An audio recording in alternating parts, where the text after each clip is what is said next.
Hi friends. Renu Desai గారి గురించి మనకు తెలుసు కదా. ఆమె సోషల్ మీడియాలో చాలా అంటే చాలా యాక్టివ్ ఉంటారనమాట. అంటే సమాజంలో ఏదైనా తప్పు జరుగుతుందని ఆమెకు తెలిస్తే మాత్రం వెంటనే సోషల్ మీడియాలో రియాక్ట్ అవ్వడం కానీ, వాటిపైన ఏదైనా పోస్ట్ చేయడం కానీ చేస్తూ ఉంటారు. అలాగే ఆమెకి జంతువులు అంటే చాలా ఇష్టం. ఇఫ్ ఇన్ కేస్ ఎవరైనా జంతువుల్ని కొడుతూ ఉన్నా కానీ, లేదంటే ఇబ్బంది పెడుతున్నా కానీ ఆమె వెంటనే రియాక్ట్ అవుతారనమాట. సోషల్ మీడియాలో పోస్ట్ పెట్టడం కానీ, లేదంటే పోలీస్ స్టేషన్కి వెళ్ళి కంప్లైంట్ ఇవ్వడం కూడా జరుగుతూ ఉంటుంది. అంతలా జంతువులను అయితే ఆమె ప్రేమిస్తూ ఉంటుంది అనమాట. అలాగే సనాతన ధర్మాన్ని ఆమె గట్టిగా ఫాలో అవుతారు. మోడీ ఇచ్చే సూచనలు కూడా ఆమె గట్టిగా ఫాలో అవుతారు. అలాగే ఏంటంటే మోడీ గారికి భక్తురాలని చెప్పొచ్చు అనమాట. అంతలా మోడీ గారిని రేణు దేశాయ్ గారు అభిమానిస్తారనమాట. అంత ఇష్టం రేణు దేశాయ్ గారికి మోడీ గారు అంటే. సో ఇప్పుడు రీసెంట్గా ఆమె ఒక పాడ్కాస్ట్లో పాల్గొన్నారు. అయితే పాడ్కాస్ట్లో ఆమెని ఒక క్వశ్చన్ అడిగారు.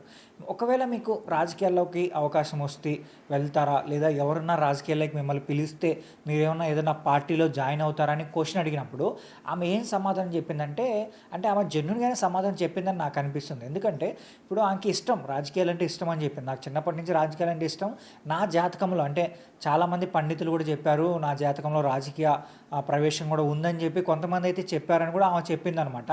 కానీ ఏమైంది, నా పిల్లల భవిష్యత్తు నాకు ఇష్టం, బట్ వాళ్ళు సెటిల్ అయ్యి వాళ్ళు మంచి ఫ్యూచర్ వచ్చిన తర్వాత మేబీ అప్పుడేమన్నా నాకు ఇంట్రెస్ట్ ఉంటే రాజకీయాల్లోకి రావచ్చేమో అని కూడా ఆమె అయితే చెప్పింది. బట్ అది కన్ఫర్మ్ చేసి చెప్పలేదు, ఆమె క్వశ్చన్ మార్క్గానే చెప్పింది అనమాట. కానీ ఏమవుతుందంటే ఆమెకి రెండు మైండ్ సెట్ లాగా ఉందని కూడా చెప్తుంది. ఎలా అంటే ఇఫ్ ఇన్ కేస్ నేను రాజకీయాల్లోకి వచ్చిన తర్వాత అక్కడ వాళ్ళు చేసే ట్రోల్స్ కావచ్చు, కామెంట్స్ కావచ్చు, ఇవన్నీ నేను తీసుకోగలుగుతానా అనే ఒక క్వశ్చన్ మార్క్ ఉంది. అలాగే ఒకవేళ నేను రాజకీయాలకు వస్తే ప్రజలతో ఇంకొంచెం దగ్గరగా ఉండొచ్చు కదా, వాళ్ళకి ఏదైనా హెల్ప్ చేయొచ్చు, వాళ్ళకి ఏదైనా అవసరమైతే నేను వాళ్ళకి అండగా నిలవచ్చు అని కూడా ఒక థాట్ ఉంది. బట్ ఇలా రెండు ఆలోచనలతో నేను ఎటువైపు వెళ్ళాలనేది విషయం గురించి అయితే నాకు తెలియట్లేదని కూడా ఆమె చెప్పిందనమాట. సో అలానే ఆమె అకిరా నందన మూవీ ఎంట్రీ గురించి కూడా మాట్లాడారు. సో చాలామంది చెప్తున్నారు ఓజీ సినిమాలో అకిరా నందన ఉంటున్నారని, అలాగే రామ్ చరణ్ గారు ప్రొడక్షన్ ఆఫీస్లో ఒక భారీ బడ్జెట్ అకిరా నందన హీరోగా పెట్టి చేస్తున్నారని చెప్పి సోషల్ మీడియాలో అకిరా నందన గురించి మాట్లాడుకుంటున్నారు. బట్ ఇవన్నీ ఏవి నిజం కాదు, ఇవన్నీ ఫేక్ న్యూస్ మాత్రమే. ఇఫ్ ఇన్ కేస్ అకిరా నందన గారు కానీ ఒకవేళ మూవీ ఎంట్రీ ఇవ్వాలని నాతో చెప్తే మాత్రం నేనే అఫీషియల్గా ఒక ఇన్స్టాగ్రామ్ పోస్ట్లో నేనే చెప్తాను ఫ్యాన్స్కి, ఇట్లా కిరణ్ నందన మూవీ ఎంట్రీ చేయబోతున్నారు, త్వరలోనే ఆయనకు సంబంధించిన మూవీ డీటెయిల్స్ మేమే ఇస్తామని నేనే చెప్తాను.